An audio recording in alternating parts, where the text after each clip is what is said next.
Sindhu's food and സ്പൈസസിലേക്ക് സ്വാഗതം. ഇന്ന് നമ്മൾ വളരെ ടേസ്റ്റി ആയിട്ടുള്ളതും അതുപോലെ തന്നെ ഹെൽത്തി ആയിട്ടുള്ള കർക്കിടക സ്പെഷ്യൽ ഉലുവ ലേഹ്യമായിട്ടാണ് വന്നിരിക്കുന്നത്. അപ്പോൾ വീട്ടിലുള്ള ചേരുവകൾ വെച്ച് തയ്യാറാക്കാൻ പറ്റുന്നതാണ് ഈ ഒരു ഉലുവ ലേഹ്യം. ഈ ഒരു ഉലുവ ലേഹ്യം കഴിക്കുന്നതുകൊണ്ട് തന്നെ നമ്മുടെ ശരീരവേദനയും അതുപോലെ തന്നെ ഒരു വർഷത്തേക്കുള്ള ആരോഗ്യമാണ് നമുക്ക് ലഭിക്കുന്നത്. ഇത് കർക്കിടകത്തിൽ മാത്രമല്ല ഏത് സമയത്തും കഴിക്കാൻ പറ്റുന്നതാണ്. പ്രസവരക്ഷാ മരുന്നുകളിൽ ഉൾപ്പെടുന്നതാണ് നമ്മുടെ ഈ ഒരു ഉലുവലേഹ്യം കഴിക്കുന്നതുകൊണ്ട് തന്നെ ശരീരവേദന മാറുന്നതിനും മുടികൊഴിച്ചിൽ മാറുന്നതിനും അതുപോലെ തന്നെ അയൺ കണ്ടന്റ്, വിളർച്ച, അനീമിക്ക് ഇതെല്ലാം മാറുന്നതിനൊക്കെ ഹെൽപ്പ് ചെയ്യുന്നതാണ്. കൂടാതെ മുലപ്പാൽ വർദ്ധിക്കുന്നതിനും ഹെൽപ്പ് ചെയ്യുന്നതാണ്. അപ്പൊ നിങ്ങൾ ഇതുവരെ ഈ ഒരു രീതിയിൽ ഉലുവലേഹ്യം തയ്യാറാക്കിയിട്ടില്ലെങ്കിൽ ഇതൊന്ന് ട്രൈ ചെയ്ത ശേഷം ഫീഡ്ബാക്ക് തരാൻ മറക്കരുത്. കൂടാതെ നിങ്ങൾ എൻ്റെ ചാനൽ ഇതുവരെ സബ്സ്ക്രൈബ് ചെയ്യാതെയാണ് കാണുന്നെങ്കിൽ സബ്സ്ക്രൈബ് ചെയ്യാനും ഈ വീഡിയോ ഇഷ്ടപ്പെടുകയാണെങ്കിൽ ലൈക്ക് ചെയ്യാനും കമന്റ് ചെയ്യാനും അതുപോലെ ഫാമിലിക്കും ഫ്രണ്ട്സിനും ഒന്ന് ഷെയർ ചെയ്യാനും മറക്കരുത്. Thank you. ഉലുവലേഹ്യം തയ്യാറാക്കാൻ വേണ്ടിയിട്ട് ഞാനിവിടെ ഇപ്പോൾ 1/2 കപ്പ് ഉലുവയാണ് എടുത്തിരിക്കുന്നത്. അപ്പോൾ ഉലുവ കഴുകുന്ന സമയത്ത് അതിനകത്ത് ചിലപ്പോൾ കല്ലൊക്കെ ഉണ്ടായിരിക്കും. അപ്പോൾ അതൊക്കെ ഒന്ന് അരിച്ചിട്ട് വേണം കഴുകിയെടുക്കാൻ. ഉലുവ 3-4 പ്രാവശ്യം ഒന്ന് കഴുകിയെടുക്കാം. അതിന് ശേഷം ഒന്ന് അരിച്ചെടുത്തിട്ടാണ് നമ്മളത് സോക്ക് ചെയ്യാൻ വേണ്ടി വെക്കുന്നത്. കൈ വെച്ച് ഇതുപോലെ ഞെരടി വേണം കഴുകിയെടുക്കാൻ.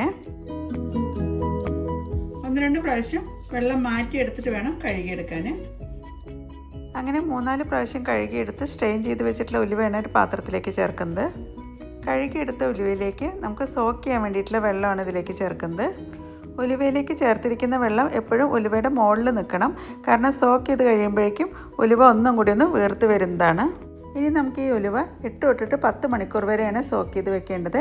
ഞാനിവിടെ ഇപ്പോൾ ഓവർനൈറ്റാണ് സോക്ക് ചെയ്ത് വെക്കുന്നത്. അങ്ങനെതാ രാവിലെ ആയപ്പോഴേക്കും നമ്മുടെ ഉലുവയൊക്കെ നന്നായി കുതിർന്ന് വന്നിട്ടുണ്ട്.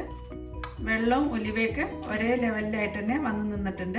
ഇനി നമുക്കൊന്ന് വേവിച്ചെടുക്കാം. ഞാനിപ്പോൾ ഈ ഒരു വെള്ളം ചേർത്തിട്ടാണ് വേവിച്ചെടുക്കുന്നത്. നമുക്കിതിനി കുക്കറിലേക്ക് മാറ്റാം. അങ്ങനെ ഇതാ കുതിർത്ത് വെച്ചിട്ടുള്ള ഉലുവ നമുക്ക് കുക്കറിലേക്ക് ചേർക്കാം. ആ വെള്ളത്തോട് കൂടി തന്നെയാണ് നമ്മൾ ചേർത്തിരിക്കുന്നത്. ഇതിലേക്ക് ഞാനൊരു 1/2 കപ്പ് വെള്ളവും കൂടി ചേർക്കുന്നുണ്ട്. ഇനി നമ്മൾ കുക്കറിലേക്ക് ചേർക്കുന്നത് 1 നുള്ളു പിങ്ക് സോൾട്ടാണ്. പിന്നെ നമ്മൾ ചേർക്കുന്നത് 1 ടീസ്പൂൺ മഞ്ഞൾപ്പൊടിയാണ്. പിന്നെ ഇതിലേക്ക് ചേർക്കുന്നത് 1 ടീസ്പൂൺ ജീരകം, അതായത് ക്യുമിൻ സീഡ്. പിന്നെ നമ്മൾ ഇതിലേക്ക് ചേർക്കുന്നത് 1 ടേബിൾ സ്പൂൺ കുരുമുളകാണ്. മുഴുവനോടെയുള്ള കുരുമുളകാണ് ചേർക്കുന്നത്. അങ്ങനെ നമ്മളെല്ലാം ചേർത്ത ശേഷം നന്നായി ഇളക്കി യോജിപ്പിക്കാം. ഇവിടെ മുകളിൽ വെള്ളം നിൽക്കുന്ന രീതിയിലാണ് നമ്മളിതിലേക്ക് വെള്ളം ചേർത്തിരിക്കുന്നത്. ഇനി നമുക്ക് കുക്കർ അടച്ചു വെച്ച ശേഷം വേവിക്കാം. മീഡിയം ഫ്ലെയിമിൽ 2 വിസിലും ലോ ഫ്ലെയിമിൽ 2 വിസിലും, അങ്ങനെ മൊത്തം 4 വിസിലാണ് നമ്മൾ കുക്ക് ചെയ്തെടുക്കുന്നത്. ഉലുവ വെന്ത് വരുമ്പോഴേക്കും നമുക്ക് ഇതിന് വേണ്ടി ചേർക്കുന്നത് ചക്കരയാണ്, അതായത് പാം ജാഗരി. അപ്പോൾ ഇതിൽ ഔഷധ ഗുണമൊക്കെ കുറച്ച് കൂടുതലാണ് സാധാരണ ശർക്കര അപേക്ഷിച്ചിട്ട്. അപ്പോൾ ഇതിപ്പോൾ 400 ഗ്രാമിൻ്റെ ഒരു പാക്കറ്റാണ് എടുത്തിരിക്കുന്നത്. അപ്പോൾ നിങ്ങളുടെ കയ്യിൽ പനഞ്ചക്കര കിട്ടിയില്ലെങ്കിൽ സാധാ ശർക്കര ചേർത്തിട്ട് നമുക്ക് ഈ ഒരു ഉലുവ ലേഹ്യം തയ്യാറാക്കാവുന്നതാണ്. അപ്പോൾ ആദ്യം നമുക്ക് ഈ പനഞ്ചക്കര ഒന്ന് ഉരുക്കിയെടുക്കാം. ധാരാളം അയൺ കണ്ടന്റ് അടങ്ങിയിട്ടുള്ളതാണ് പനഞ്ചക്കരയ്ക്ക്. പനഞ്ചക്കര വെച്ചിട്ട് തയ്യാറാക്കുകയാണെങ്കിൽ കുറച്ചും കൂടി ടേസ്റ്റി ആയിരിക്കും. അതുപോലെ തന്നെ കുറച്ച് ഹെൽത്ത് ബെനിഫിറ്റും കുറച്ച് കൂടുതലായിരിക്കും കിട്ടുക. പനഞ്ചക്കര ഉരുക്കിയെടുക്കുന്നതിന് വേണ്ടി ഞാനൊരു സോസ് പാൻ വെച്ചിട്ടുണ്ട്. ഇതിലേക്ക് ചേർക്കുന്നത് 1/2 കപ്പ് വെള്ളമാണ്. സോസ് പാനിലേക്ക് പൊടിച്ചു വെച്ചിട്ടുള്ള പനഞ്ചക്കര ചേർക്കാം. ഒരു നൂൽപ്പരുവ് ആവേണ്ട ആവശ്യമൊന്നുമില്ല, ജസ്റ്റ് ഒന്ന് മെൽറ്റ് ആവുന്നവരെയാണ് ഉരുക്കിയെടുക്കേണ്ടത്. പനഞ്ചക്കരയൊക്കെ നന്നായി ഉരുക്കി കിട്ടുന്നവരെ നമുക്കൊന്ന് വെയിറ്റ് ചെയ്യാം. ഇനി നമുക്ക് ഇതിലേക്ക് വേണ്ടിയിട്ടുള്ള തേങ്ങാപ്പാലാണ് എടുക്കേണ്ടത്. തേങ്ങാപ്പാൽ തയ്യാറാക്കാൻ വേണ്ടിയിട്ട് ഞാൻ മീഡിയം സൈസ് വലുപ്പമുള്ള 2 തേങ്ങയാണ് എടുത്തിരിക്കുന്നത്. ആദ്യം നമുക്ക് തേങ്ങയെന്ന് തേങ്ങാപ്പീരയാക്കി എടുക്കാം. അതിന് ശേഷമാണ് തേങ്ങാപ്പാൽ തയ്യാറാക്കുന്നത്. 1-ാം പാലും 2-ാം പാലുമാണ് നമുക്ക് ഈ ഒരു ലേഹ്യം തയ്യാറാക്കാൻ വേണ്ടി വേണ്ടത്. അങ്ങനെ നമ്മുടെ പനഞ്ചക്കര എല്ലാം കംപ്ലീറ്റ് ആയിട്ട് മെൽറ്റായി വന്നിട്ടുണ്ട്. ഈ ഒരു രീതി ആവുന്നവരെ ഒരിക്കലെടുത്ത്. സാധാരണ ശർക്കരയേക്കാളും കുറച്ചും കൂടി ഔഷധ ഗുണങ്ങൾ കൂടുതലുള്ളതാണ് പനഞ്ചക്കരയ്ക്ക്. അതുപോലെ തന്നെ ശരീരത്തിന് തണുപ്പ് നൽകുന്നതുമാണ് ഈ പനഞ്ചക്കര. ഇനി നമുക്കിതിൻ്റെ ഫ്ലെയിം ഓഫ് ചെയ്ത ശേഷം തണുക്കാൻ വേണ്ടി വെയിറ്റ് ചെയ്യാം. അപ്പോഴേക്കും ഉലുവ വേവിക്കാൻ വെച്ച ശേഷം 4 വിസിൽ വന്നിട്ടുണ്ടായിരുന്നു. ഇനി കുക്കർ നമുക്ക് തണുക്കുന്നവരെ വെയിറ്റ് ചെയ്യാം. അതിനകത്ത് തേങ്ങയൊക്കെ ചെറിയ പീസായിട്ട് കട്ട് ചെയ്തെടുത്തിട്ടുണ്ട്. ഇത് നമുക്കിനി മിക്സിയുടെ ചെറിയ ജാറിൽ ചേർത്ത് ഒന്ന് തേങ്ങാപ്പീരയാക്കി എടുക്കാം. മിക്സിയുടെ ജാറിലേക്ക് നമുക്ക് തേങ്ങാ പീസസ് ചേർക്കാം. ഞാനിപ്പോൾ 2 പ്രാവശ്യമായിട്ടാണ് തേങ്ങാപ്പീരയാക്കി എടുക്കുന്നത്. ഇതുപോലെ നമുക്ക് എല്ലാം തേങ്ങാപ്പീരയാക്കി എടുക്കാം. അങ്ങനെ 2 ട്രിപ്പായിട്ട് നമ്മൾ തേങ്ങാപ്പീരയൊക്കെ റെഡിയാക്കി എടുത്തിട്ടുണ്ട്. ഇനി നമുക്ക് 1-ാം പാല് 2-ാം പാലാണ് തയ്യാറാക്കി എടുക്കേണ്ടത്. ഒരു വലിയ ജാറിലേക്ക് തേങ്ങാപ്പീര കംപ്ലീറ്റ് ആയിട്ട് ചേർത്തിട്ടുണ്ട്. ഇനി നമ്മളിതിലേക്ക് 1 കപ്പ് വെള്ളമാണ് ചേർക്കുന്നത്. ആദ്യം നമ്മൾ എടുക്കുന്നത് 1-ാം പാലാണ്. പാലിന് വേണ്ടിയിട്ടാണ് നമ്മൾ ഈ സ്ട്രെയിനറിലേക്ക് ചേർക്കുന്നത്. ഇത് പിഴിഞ്ഞെടുത്ത ശേഷം 2 കപ്പ് വെള്ളം ചേർത്ത് ഒന്നും കൂടി ഒന്ന് അടിച്ചെടുക്കാം. എന്താ നമ്മുടെ ഒന്നാം പാലൊക്കെ റെഡി ആയിട്ടുണ്ട്. ഇനി നമുക്ക് വേണ്ടത് രണ്ടാം പാലാണ്. രണ്ടാം പാലിന് വേണ്ടിയിട്ട് മിക്സിയുടെ ജാറിലേക്ക് 2 കപ്പ് വെള്ളമാണ് ചേർക്കുന്നത്. രണ്ടാമത്തെ കപ്പ് വെള്ളം കൂടി ചേർക്കുന്നുണ്ട്. എന്നിട്ട് ഒന്നും കൂടി ഒന്ന് അടിച്ചെടുക്കാം. അങ്ങനെ രണ്ടാം പാല് നമ്മൾ സ്ട്രെയിനറിലേക്ക് ഒഴിക്കുകയാണ്. അങ്ങനെ എന്താ കുക്കറിൽ 4 വിസിലൊക്കെ വന്ന ശേഷം നന്നായി തണുത്തിട്ടുണ്ട്. നമുക്കൊന്ന് തുറന്ന് നോക്കാം. ഉലുവയൊക്കെ നന്നായി വെന്തിട്ടുണ്ട്. അല്പം മാത്രമേ ഇതിനകത്ത് വെള്ളം നിൽക്കുന്നുള്ളൂ, അടിക്ക് പിടിച്ചിട്ടൊന്നുമില്ല.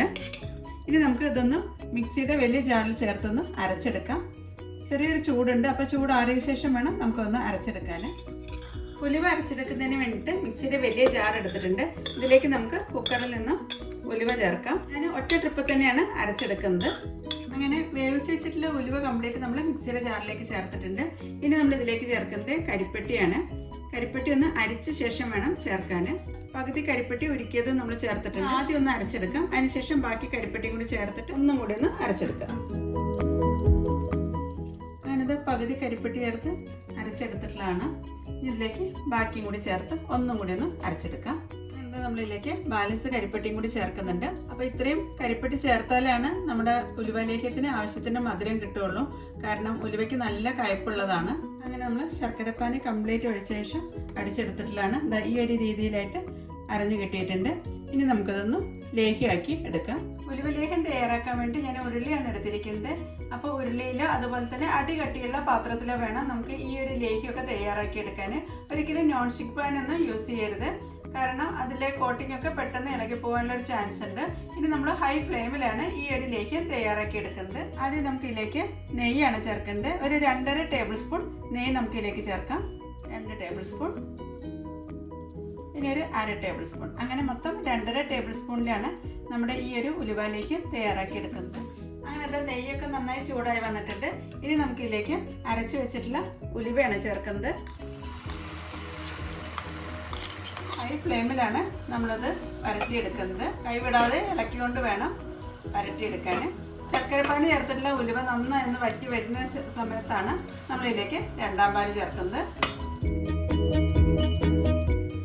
അങ്ങനത്തെ ശർക്കരപ്പാനി ഉലുവയും കൂടി ചേർത്തത് നന്നായി മിക്സായി വന്നിട്ടുണ്ട്. ഈ ഒരു തിക്നെസ്സിലായി വന്നിട്ടുണ്ട്.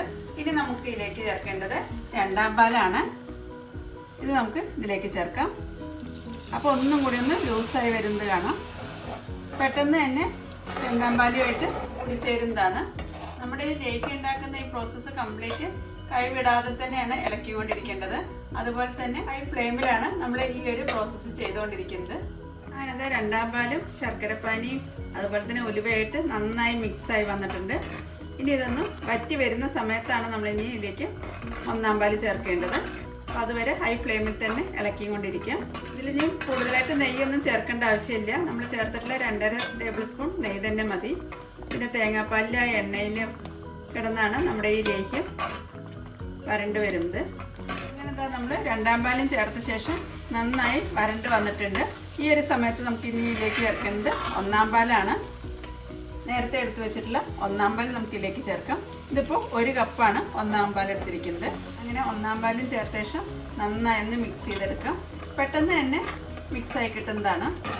എന്തെങ്കിലും ഉണ്ടാക്കുന്ന സമയത്ത് തന്നെ സൈഡിലൊക്കെ പറ്റി പിടിച്ചിരിക്കുന്നതെല്ലാം ഇതിലോട്ട് ഇങ്ങനെ ഇളക്കി യോജിപ്പിക്കണം. അല്ലെങ്കിൽ അത് ഉണങ്ങി പിടിക്കുകയുള്ളൂ. എടുക്കാൻ ഭയങ്കര പാടായിരിക്കും. കണ്ടോ, പഠിച്ചെടുക്കുമ്പോൾ 2 സൈഡും കൂടി മുട്ടുന്നുണ്ട്. കൂട്ടി വരാതിരിക്കുന്ന ആ ഒരു പാകമാണ് നമ്മുടെ ഈ ഉലുവ ലേഹ്യം കറക്റ്റായി എന്നുള്ളത് നമുക്കറിയുന്നത്. ഈ ഒരു പാകമാകുമ്പോൾ നമുക്കിതിലേക്ക് ചുക്കുപൊടി അതുപോലെ തന്നെ ഏലക്കാപ്പൊടിയാണ് ചേർക്കുന്നത്. 1 ടേബിൾ സ്പൂൺ ചുക്കുപൊടിയാണ് ചേർക്കുന്നത്. അതുപോലെ തന്നെ 1 ടേബിൾ സ്പൂൺ ഏലക്കാപ്പൊടിയും കൂടി ചേർക്കുന്നുണ്ട്. പിന്നെ നമ്മൾ ഇതിലേക്ക് 1/2 ടീസ്പൂൺ ജീരകപ്പൊടിയാണ് ചേർക്കുന്നത്. നമ്മൾ ഓൾറെഡി ജീരകം വേവിക്കുമ്പോൾ ചേർത്തിട്ടുണ്ട്. കുറച്ചും കൂടി ഒരു ഫ്ലേവർ കിട്ടുന്നതിന് വേണ്ടിയിട്ടാണ് ജീരകപ്പൊടിയും കൂടി ചേർക്കുന്നത്. ഇതെല്ലാം ചേർത്ത ശേഷം നന്നായി ഒന്നും കൂടി ഒന്ന് മിക്സ് ചെയ്ത ശേഷം വരട്ടിയെടുക്കാം. അപ്പോൾ ഇങ്ങനെ നമ്മൾ വരട്ടിയെടുക്കുന്ന സമയത്ത് അങ്ങനെ കൂടി ചേരുന്നില്ല. ഒന്നും കൂടി ഒന്ന് വരട്ടിയെടുക്കാം. മുകൾവശം താഴോട്ടും താഴ്വശം മുകളിലോട്ടും ആവുന്ന രീതിയിലേക്ക് വേണം ഇനി നമുക്ക് വരട്ടിയെടുക്കാൻ. ഉള്ളിൽ നിന്നൊക്കെ വിട്ട് വരുന്ന ഒരു ഭാഗത്തേക്ക് ആയി വരുന്നുണ്ട്. അപ്പോഴേക്കും ഇതിൻ്റെ കളറൊക്കെ ഒന്ന് മാറി വരാൻ തുടങ്ങിയിട്ടുണ്ട്. പണ്ട് കാലത്ത് ഉലുവാലേക്ക് പ്രസവരക്ഷാ മരുന്നായിട്ടും ഉപയോഗിച്ചിരുന്നതാണ്. കാരണം മുലപ്പാൽ വർദ്ധിപ്പിക്കുന്നതിനും അതുപോലെ തന്നെ പ്രസവ സംബന്ധമായിട്ടുള്ള വേദനകൾ, നടുവേദന, പുറം വേദന എല്ലാം കുറയ്ക്കുന്നതിനൊക്കെ ഹെൽപ്പ് ചെയ്യുന്നതാണ് ഉലുവാലേക്കും. അപ്പോൾ ഇത് രാവിലെയും രാത്രിയും ഓരോ ടേബിൾ സ്പൂൺ വെച്ച് കഴിക്കുന്നത് വളരെ നല്ലതാണ്. പ്രത്യേകിച്ചും കർക്കിടക മാസത്തിലൊക്കെ എല്ലാ ദിവസവും ഉലുവക്കഞ്ഞി ഉണ്ടാക്കുന്നതിനൊക്കെ ബുദ്ധിമുട്ടുള്ളവർക്ക് ഈ ഒരു രീതിയിൽ ഉലുവാലേഖ്യം തയ്യാറാക്കി കഴിക്കുന്നത് ശരീരത്തിന് നല്ലൊരു ഉന്മേഷം നൽകുന്നതാണ്. ഒരു വർഷത്തേക്കുള്ള ഒരു ആരോഗ്യമാണ് ഈ ഒരു ഉലുവാലേഖ്യം കഴിക്കുന്നതിലൂടെ ലഭിക്കുന്നത്. ഇനി നമുക്കിതിൻ്റെ ഫ്ലെയിം ഓഫ് ചെയ്യാം. അങ്ങനെ എന്താ നമ്മുടെ ഉലുവാലേഖ്യമൊക്കെ തയ്യാറായി കഴിഞ്ഞിട്ടുണ്ട്. ഉരുളിയിൽ നിന്നൊക്കെ വിട്ട് വരുന്ന രീതിയിലേക്ക് ആയി മാറിയിട്ടുണ്ട്. അങ്ങനെ എന്താ ഞാൻ ഉലുവലേഖ്യമൊക്കെ ഒരു സെർവിങ് ബൗളിലേക്ക് മാറ്റിയിട്ടുണ്ട്. അപ്പോൾ വളരെ ഹെൽത്തി ആയിട്ട് കഴിക്കാൻ പറ്റുന്നതാണ് ഈ ഒരു ഉലുവലേഖ്യം. വീട്ടിലുള്ള സാധനങ്ങൾ വെച്ച് തന്നെയാണ് തയ്യാറാക്കിയിരിക്കുന്നത്. അപ്പോൾ ഈ ഇതിനകത്ത് ചേർത്തിരിക്കുന്ന കരിപ്പെട്ടി എന്ന് പറയുന്നത് 400 ഗ്രാമാണ്. അപ്പോൾ ഇത്രയും അളവിലുള്ള കരിപ്പെട്ടി ആകുമ്പോൾ കറക്റ്റ് ആയിട്ടുള്ള ഒരു മധുരമാണ് കിട്ടുന്നത്. കൂടുതൽ മധുരം വേണമെങ്കിൽ മാത്രം ഒരു 450 ഗ്രാമൊക്കെ ചേർത്താൽ മതി. അപ്പോൾ ഒട്ടും കയ്പില്ലാതെയാണ് നമ്മൾ ഈ ഒരു ഉലുവലേഖ്യം തയ്യാറാക്കിയിരിക്കുന്നത്. നമ്മൾ ഈ ലേഖ്യം തയ്യാറാക്കുമ്പോൾ വേറെ പ്രിസർവേറ്റീവ്സ് ഒന്നും ചേർത്തിട്ടില്ല. അതുകൊണ്ട് തന്നെ ഒരാഴ്ച വരെയൊക്കെ പുറത്ത് സൂക്ഷിക്കാവുന്നതാണ്. കൂടുതൽ നാൾ ഉപയോഗിക്കണമെങ്കിൽ ഫ്രിഡ്ജിൽ സൂക്ഷിച്ചാൽ മതി. അപ്പോൾ ഈ ഒരു ഉലുവലേഖ്യം നമുക്കിനി എയർ ടൈറ്റ് ആയിട്ടുള്ള ഒരു ഗ്ലാസ് ബോട്ടിലേക്ക് മാറ്റാം.